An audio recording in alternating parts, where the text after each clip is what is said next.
কিন্তু আল্লাহ রাসূল সাল্লাল্লাহু আলাইহি ওয়াসাল্লাম বলছেন, কোন মহিলা যদি 5 ওয়াক্ত ফরজ নামাজটা পড়ে, কথা বলছেন,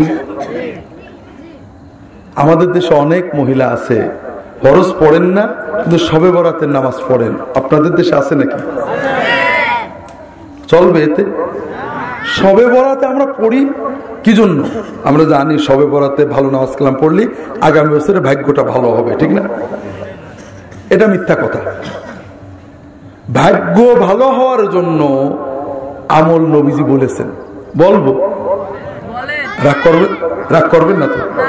দেখেন, ভাগ্য ভালো হতে গেলে, বড় লোক হতে গেলে পাকশি চেনেন, আর দরবারে আমার প্রভাব প্রতিপত্তি একেবারে কম না। তাহলে আমি একটা ওয়াজ আপনাদের করে যাই, দেখেন ভালো লাগে কিনা। যদি বড় লোক হতে চান, ভাগ্য ভালো করতে চান, বরকত বাড়াতে চান, আগামী মাহফিলে পাকশির দরবারে 2টো ছাগল দেবেন ইনশাআল্লাহ। রাজি আছেন তো? এটা হলো আমার অ্যাড। আর আল্লাহ রাসূল সাল্লাল্লাহু আলাইহি ওয়াসাল্লাম কি বলেন শোনেন, মান আরাদা আইয়ুনসা ফি আজালিহি ওয়া ইউবারাকা লাহু ফি রিজকিহি ফালিয়াসিল রাহিমাহ। কেউ যদি চায় আল্লাহ তার রিজিকে বরকত দেবে, আয়ু বাড়িয়ে দেবে, চান নাকি? তাহলে ইনশাআল্লাহ আগামী বছরে পাকশিতে 2টো করে ছাগল। মুশকিল হয়ে গেল। আল্লাহ রাসূল বলছেন তাহলে কিচ্ছু লাগবে না, পাকশি যাবে, এটা খারাপ কিছু না, সেখানে যাবে দিন শিখতে। বরকত, রহমত, আয়ু এগুলো পীর সাহেবদের হাতে থাকে, ঠিক না? কার কাছে থাকে? পীর সাহেব মৌলানা সাহেবের কাছে কি থাকে? এলেম থাকে, আমল থাকে। যার কাছে যেটা থাকে তার কাছে সেই জন্য যাইতে হয়। আপনার আমল শিখার শখ হয়েছে, এলেম শিখার শখ হয়েছে, আপনি পীর সাহেবের কাছে যাবেন, ঠিক আছে। কিন্তু বরকতের দরকার হয়েছে, রহমতের দরকার হয়েছে, আয়ু বাড়ানোর দরকার হয়েছে, কি করবেন? হ্যাঁ, আল্লাহ শিখাইতেছে কি করতে হবে। ফালিয়াসিল রাহিমাহু। কেউ যদি চায় যে তার আয়ুটা বৃদ্ধি পাক, তার রিজিকে বরকত হোক, কিচ্ছু লাগবে না।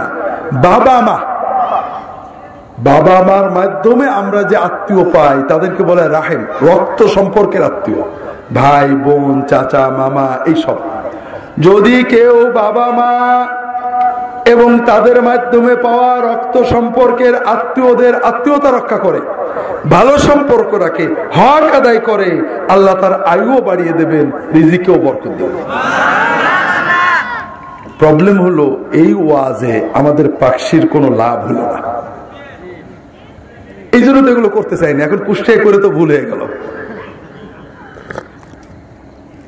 এখন বরকতের জন্য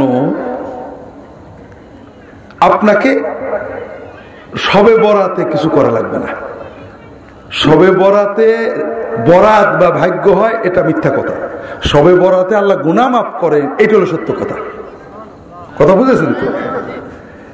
ভাগ্য ভালো করতে আব্বা আম্মার হক আদায় করেন, খেদমত করেন, ভাই বোনের হকটা দেবেন, তাদের সাথে সম্পর্ক ভালো রাখবেন। চাচা, মামা, রক্তের আত্মীয়, আমাদের যত সম্পর্ক শ্বশুর বাড়ির আত্মীয়র সাথে, হ্যাঁ,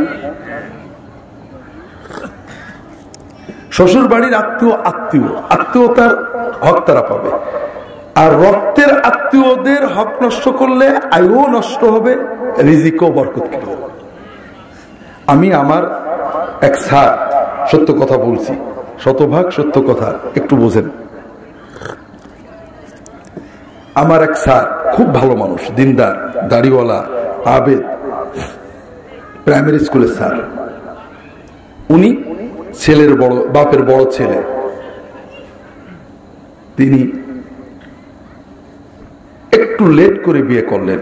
আগে ভাই বোনদের বিয়ে দিলেন, সংসার মোটামুটি রেডি করে নিজে বিয়ে করলেন। বিয়ের পরে ওনার স্ত্রীও খুব উচ্চশিক্ষিত। ওনার আব্বা আম্মা এবং ভাই বোনদের সাথে ওনার স্ত্রীর কঠিন তিক্ত সম্পর্ক হয়ে গেল। স্যার কোন পক্ষে যাবে? শেষ পর্যন্ত বেচারা আব্বা আম্মা ভাই বোনদের থেকে বাড়ি ভেঙে আমাদের বাড়ির কিছু কাছে একটা বাড়ি করলেন। বাবা ঝগড়া টগড়া সহ্য একটু শান্তিতে থাকতে চাই। কথা বুঝেছেন তো? ঘটনা চক্রে স্যারের পড়শি এমন জল্লাদ হলো যে স্যার আমার মাঝে মাঝে আমি খুব মহব্বত করতাম, যাইতাম মাঝে মাঝে, যে বাবা পড়শি দিয়ে এত জল্লাদ হয় কল্পনা করিনি। একজন শাশুড়ি যত অত্যাচার বলে 10 জন শাশুড়ি যত অত্যাচার করে, এক পড়শি তার চেয়ে বেশি অত্যাচার। কথা কি বুঝতে পেরেছেন? 10 জন শাশুড়ি যে অত্যাচার করে, এক পড়শি তার চেয়ে বেশি অত্যাচার। স্যারের আব্বা প্রায় 100 বছর বাঁচছিলেন, দেখছি বুড়ো হয়ে কুজো হয়ে গেছেন, চলে বেড়াতেন। আমার ধারণা ছিল স্যারও ওরকম বাঁচবে। হঠাৎ এই 65 বছর বয়সের দিকে স্যারের রিটায়ারমেন্টের কিছু পরে স্যারের ডায়াবেটিস ছিল, কিডনিটা নষ্ট হয়ে গেল। আপনারা যদি কিডনি ড্যামেজ রুগী দেখেন তাহলে বুঝবেন, সারা গায়ে পানি জমে যায়, ডায়ালিসিস করতে হয়। গরিব মানুষ ডায়ালিসিস করতে না পারলে ওই কিডনি মারা যায়, খুব কষ্ট। স্যার মারা গেলেন। স্যারের 3টে মেয়ে, একটা ছেলে। স্যারের মৃত্যুর 6 মাসের মাথায় স্যারের বাড়ির সামনে একটা খাল, সবসময় ওই খালেই গোসল টোসল করে তারা। খালের ভিতরে ওনার একমাত্র ছেলে মরেছিল। কথা বুঝতে পেরেছেন? আমার প্রশ্ন হলো যে শান্তির জন্য স্যারের স্ত্রী বাড়ি আলাদা করে আসলেন, সেই শান্তি কি তারা পাইলেন? শান্তি কি আমাদের পরিকল্পনায় হয় না আল্লাহর রহমতে হয়? আমার অনুরোধ ভাইরা, যে শান্তি বরকত, বিশেষ করে মহিলাদের বলবো, মহিলারা বিবাহের পরে যারা শাশুড়ি তারাও খারাপ আচরণ করে। শাশুড়ি কিন্তু অর্থাৎ ছেলের মা মহব্বত করেই ছেলেটাকে বিয়ে দিয়েছে। বিয়ে যেহেতু দিয়েছে, ছেলে তো বউর সাথে সময় দেবেই। তখন আবার মা মনে করে যে বউটা আমার ছেলেটা কেড়ে নিল, তাহলে বিয়ে দিয়েছ কি জন্য? বিয়ে না দিলেও তো চলতো। আবার বেটার বউ চিন্তা করে, স্বামী আমার, আমি খাটনি করি, টাকা পয়সা যা হয় আমার সংসার লাগাবে, বাপ মার দেবে কে? এরকম চিন্তা আছে না নেই? আমি মহিলাদের বলবো, শাশুড়ির সাথে ঝগড়া যদি বেটার বউ হয়, এটা 50-50, এখানে কোনো গজব নেই, গুনাহ আছে।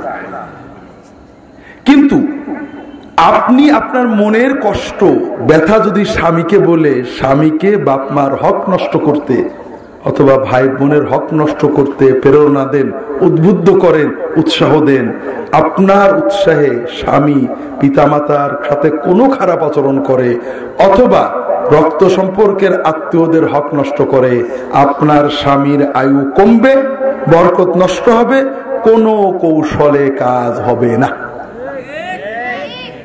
কাজেই যত কষ্ট মনে থাক, আপনি যত ঝগড়া করে ফেলেছেন ঠিক আছে, কিন্তু স্বামীকে উৎসাহ দেবেন বাবা মার সাথে সর্বোত্তম আচরণ করতে।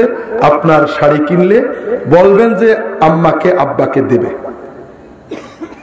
ভাই বোনের হকটা অন্তত দেবে। শাড়ি দেওয়ার দরকার নেই, কিন্তু তাদের হক, বিপদে আপদে খোঁজ খবর নেওয়া, তাদের পাওনাটা অন্তত যেন আপনার স্বামী দেয়, এই জন্য তাকে উদ্বুদ্ধ করবেন। ইনশাআল্লাহ বাড়িতে সবসময় বরকত থাকবে।